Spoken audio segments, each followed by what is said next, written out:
Hello everyone and welcome back to part 2 of the Q&A special.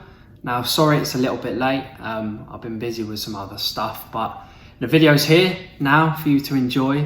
So before we get into it, make sure you give the video a like, subscribe if you're new around here, and click the bell so you don't miss any uploads. It would be rude not to, and make sure you also check out my Instagram so you can take part in future Q&As and get more involved with the channel. But now that's done, let's finish off this Q&A.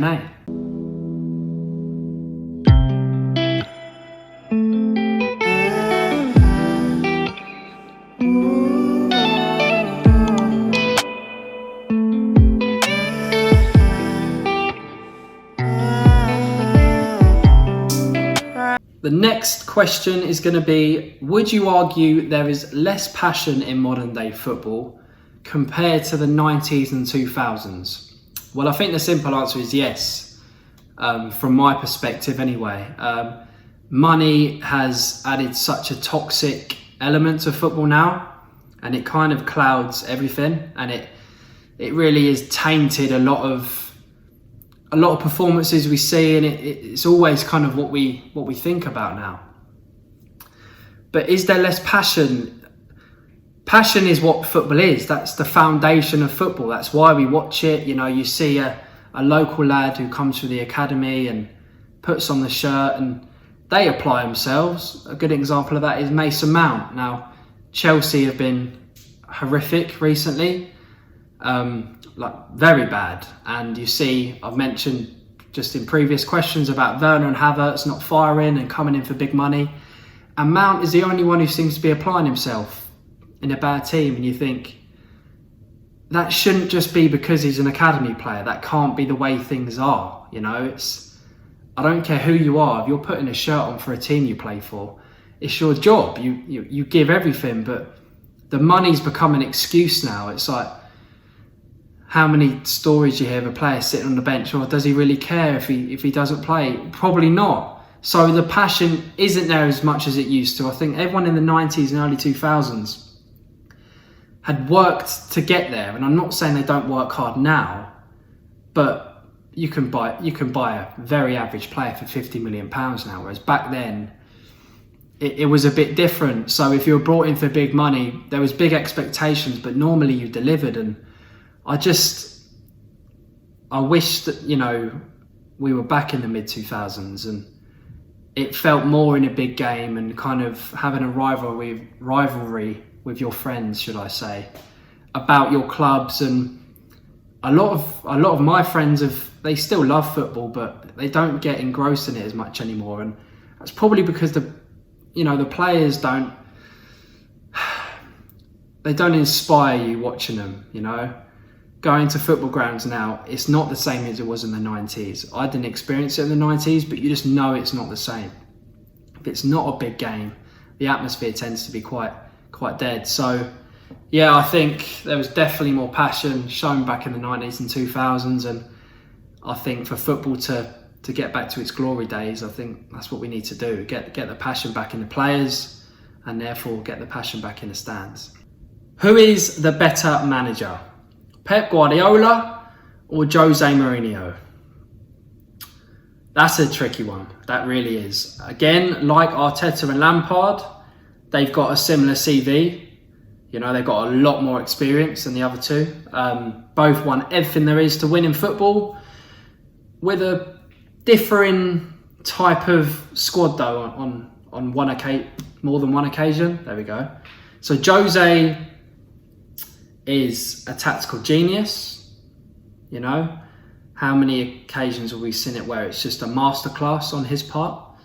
He's won things with lesser teams, and I think that's the key, the difference in the two managers. So Pep has always walked into a really comfortable setup with a lot of money and been able to spend a lot more money. Not saying Mourinho hasn't, but Mourinho's been at Porto and won the Champions League, which is just probably one of the best achievements in recent years, to be honest, in this millennium. And then you've got Man United, where won a Europa League, FA Cup, and finished second. And I know it's second, but to a very strong City team, and Mourinho says that's his best ever achievement. So Pep's always had it easy. There's actually a lot of people who call Pep out and say, is he a fraud?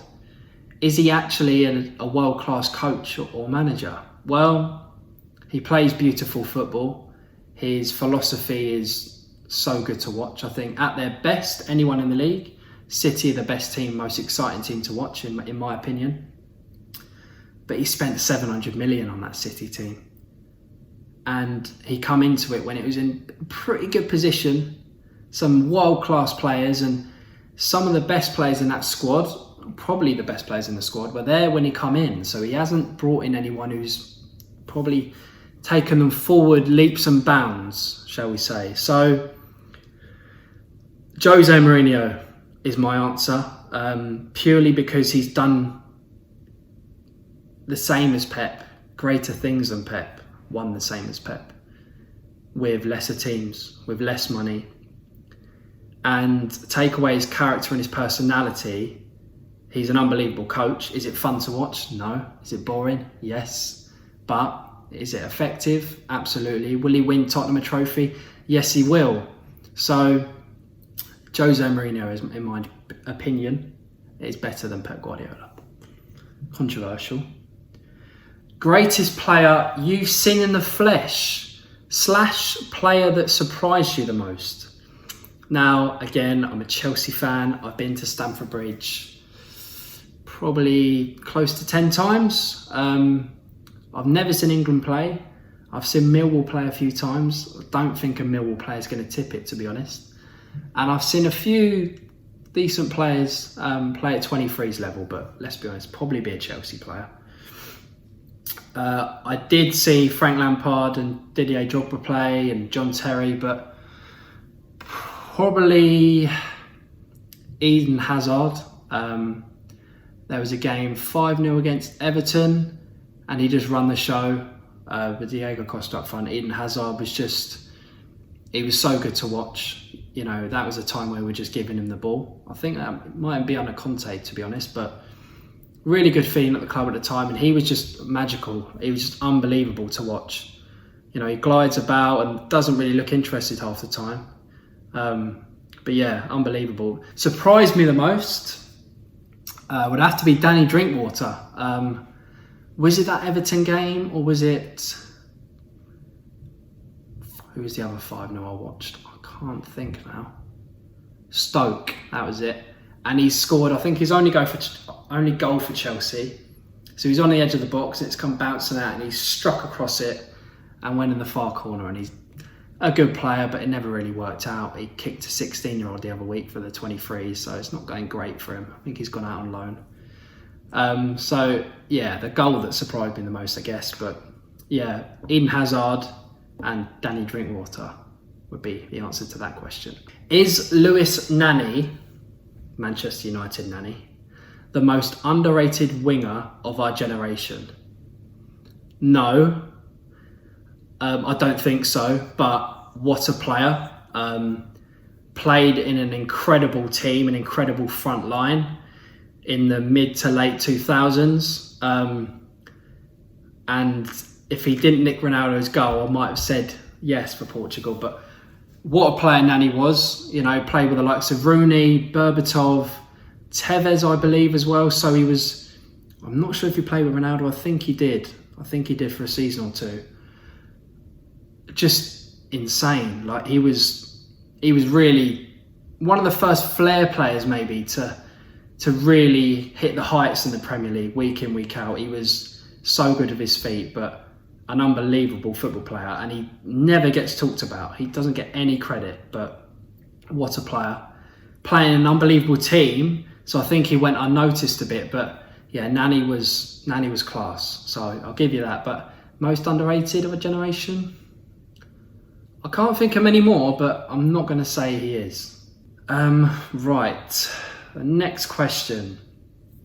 At what age do you think young players should start training seriously if they want to make it? Well, you look at the academy system at the moment, it's from under 9s. So that's when the academy starts. So you kind of think there's pre-academy stuff in place at football clubs. It's a tricky one because you should always play football for the enjoyment. You know, if you realise your kid or you yourself have got ability, then you clearly want to tap into that. If they've got a skill, you want to kind of push that as far as possible. But they're also kids, and I think you've got to be careful and manage it, and their bodies and, you know, their physical kind of development as well, and their mental, to be honest. It's, you know, a lot of players get asked, do you want your kids to be a professional? They say no, because it's not a very nice world behind the scenes. But probably 6 or 7, and that sounds crazy, but I think the clear thing to see, you know, watching the younger lads play, is if you're both footed at a 7-8-year-old, or have got an appreciation of space and an awareness, and you can pull out into a gap and not just chase the ball, that's half of it. I think being a young player and having a weak foot, I think their ability is all pretty similar, and it is how you apply yourself. But managing that with a young kid is a tricky one, because you want your best for your kid, and if they could go on and be a Premier League player, that would be amazing, have a career playing football, what they love. But I'm not sure. I think it's a tricky decision as a parent. But yeah, I'd say 6 or 7 is probably when you really want to start training, you know, kicking about in the garden, just pushing yourself and trying to improve on a regular basis. Do you think the game is becoming more physical? How much does a player's strength and speed factor into their ability to be a top player in the modern game? Yes. You know, you hear Gary Neville and Carragher often talk about how they would not be a player in, you know, this season, today's game, 2021, even though they played at the peak of their careers 10 years ago, because the demands are just through the roof. You know, they're all kind of linked up to the, you know, physical kind of profiling stuff and monitored and blah, blah, blah. But it's crucial. You've got to be an athlete now. You can't just be a good player. You have to be an athlete. You know, you can't get away with being overweight. You can't get away with being unfit anymore. I was saying about the luxury player, you've got to be an athlete. So I think it's a huge factor. You've got to make sure, not just speed, I think the strength, and just, you know, you don't need to be built like a brick, you know, but you need to have a bit of stature about you, a bit of kind of balance, and that's probably the key, is having some agility and balance, and the way you move on the ball. If you're a central midfielder like Loftus-Cheek or whatever, you know, using your body, and you don't need to be huge. I think someone like Tammy Abraham struggles with his physique, needs to bulk up a bit. He's 6'4", 6'5", really lanky, and there's not much of him, so he's a bit gangly. I think he needs to bulk out a bit to really see what he can offer.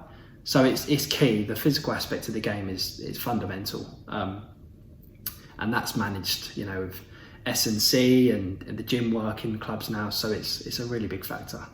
And we're going to finish up with one more question. And what is your all-time World 11, and who would be the manager? What I'm going to do is I'm going to have a think about this one, put it into a visual, and then I'll talk over the top, because that is a massive question and I want to think about that. So as promised, and in response to the last question, we are going to run through my World 11 or Best 11. Now, I just want to make clear that this is firstly my opinion, so please don't come for me in the comments, but also it's based off players I've seen play regularly. Now, not just in the Premier League, because that would be a different question entirely, but I'm only going to say players that I remember watching. So people like Brazilian Ronaldo, players like that, I'm not going to include, because I don't remember watching them play. And players even earlier than that, I'm not even going to bother mentioning anyway. So it's mainly Premier League based, but a few other players in there as well. And like I said, it's my opinion. So let's get started with the goalkeeper, who is going to be Iker Casillas. Now, an absolute legend of Barcelona, won everything there was to win. I think this is a bit of a no-brainer, to be honest. I think Petr Cech and Like a Peter Schmeichel, I never saw play in his prime, so I couldn't include him.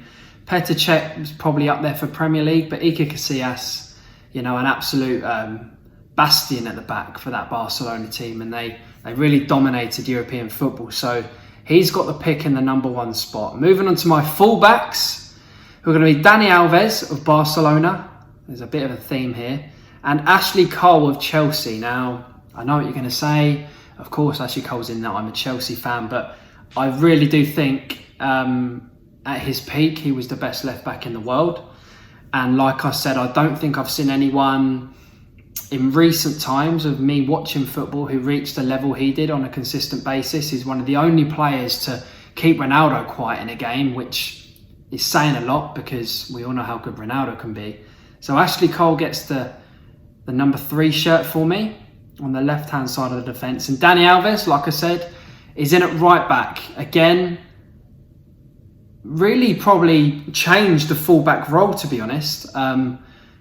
Could do everything, he was so reliable defensively, but also going forward, he was so dangerous with his link up with Lionel Messi in that Barcelona team, and the longevity of his career is probably the reason he's got in there, to be honest. Again, there's not been many players that have hit the heights he has for the amount of seasons, so people like Trent coming through, and I'm sure they'll reach that level, but I'd have to say Dani Alves off the back of what he won again, and just an absolute monster in his position. Then we've got a centre-back pairing of John Terry on the left-hand side and Carlos Puyol on the right-hand side. Now, again, I know what you're going to say, but John Terry, there's actually kind of a graphic that shows the Premier League before John Terry and the Premier League after John Terry, and he holds most defensive records. Just unbelievable. And I've put him on the left-hand side because he's actually both-footed, to be honest. He never really got recognition for his passing range and ability, but he could really ping a ball with both feet. So he's in there on the left-hand side, next to Carlos Puyol, who was a little bit unconventional for a centre-back, a little bit smaller. I don't think he's above 6 foot, to be honest. So that is on the smaller side anyway, maybe about 5'10". But again, a captain, probably beyond his footballing abilities, his leadership qualities were unbelievable. An integral part of that Barcelona team, a good captain, a good leader, but so reliable, so consistent, and just a proper hard man, to be honest. And, he would go to war for his teammates. So again, a really, really solid partnership there. So the back 5 is made up of Iker Casillas of Barcelona in his prime. I'm taking him from their prime. John Terry, Puyol as the centre-backs, Ashley Cole and Dani Alves as the full-backs. Moving on to the midfield 3, should have mentioned, I'm going to be putting them in a 4-3-3 formation. I think it's easiest to get a variety of positions in there. N'Golo Kante is going to be at the spine of that team in the number 4 role. Just think he's revolutionised that role, the Claude Makelele role, as people used to like to call it. But Kante he's everywhere, isn't he? His running stats and his output in a game is just unmatched by anyone, and he really does sweep up everything there is to sweep up, and was amazing at Leicester and has been vital to Chelsea's recent success. Had a few problems of injury, but he's been so incredible in the Premier League, and that's where a lot of these come from because it is one of the hardest leagues to play in as well. So Kante gets in at number 4. Next to him on the right-hand side is going to be Andres Iniesta. A bit of a Barcelona right-hand side foreman. I'll keep the right winger quiet for now. Iniesta was just a magician. Unbelievable. Instrumental in that Barcelona team again. How many goals and assists and creative moments did he have alongside Xavi, but I feel like Iniesta brought just a little bit more maybe. Again, what a player. Won everything there is to win. And just seemed to be effortless on the ball, but so talented. And then I've gone with De Bruyne, which is probably a bit controversial now. De Bruyne has been one of the best players in the Premier League for 4 or 5 years now, but that longevity of his career still hasn't been there as the likes of people like Iniesta, the number of years they play. But De Bruyne is just sensational with both feet. They say he's got the best left foot in the Premier League, and he's right-footed, and that's not far off. He can do everything. Got wicked delivery. You know, I think he's added the off-the-ball stuff to his game as well. I think he works really hard for the team now, and just unbelievable. As a Chelsea fan, I can't believe we let him go. And you watch his debut for Chelsea, you go back and watch it. I don't know if he started or come on a sub 60th minute. He didn't put a foot wrong. He was class, but Mourinho was there at the time and thought it was best to ship him on. So a midfield three of Kante, De Bruyne and Iniesta at number 8s. And then we've got the front three. Now, that's not bad, is it, to be honest? Gone with Lionel Messi, right wing, in the number 7 role. Do I need to really justify why I put Lionel Messi in there? And Ronaldo, to be honest, they pick themselves. You cannot leave the 2 best players in the world out, and they've been the best 2 players in the world for like 10 years plus. So I could go on for them for 10 minutes. So them 2 are in there. And Henry, wow, again, brought a different bit of flair to the Premier League and something that fans hadn't seen before. And just, what a player. Effortless, glided about, but so talented. Bow-footed, powerful. I would say the one thing with Henry, he never scored in a cup final, which is not great. You know, it showed he wasn't necessarily a big game player, but his stats and his outputs were just, you know, he played left wing and up front. He was just very fluid in that Arsenal front line. But that is my all-time World 11, which is going to be managed by Sir Alex Ferguson. Again, I don't think I need to justify why. The longevity, what he won, the teams he coached. I think he had people like Anderson playing. Well, I know he did. So if he's got Kante in his team and De Bruyne, Iniesta, and I could go on, I think they probably just, I don't know, I think there'd be no point playing football. It'd be unfair. They say nothing's a dead cert in football, but if that team played every week, I think it would be.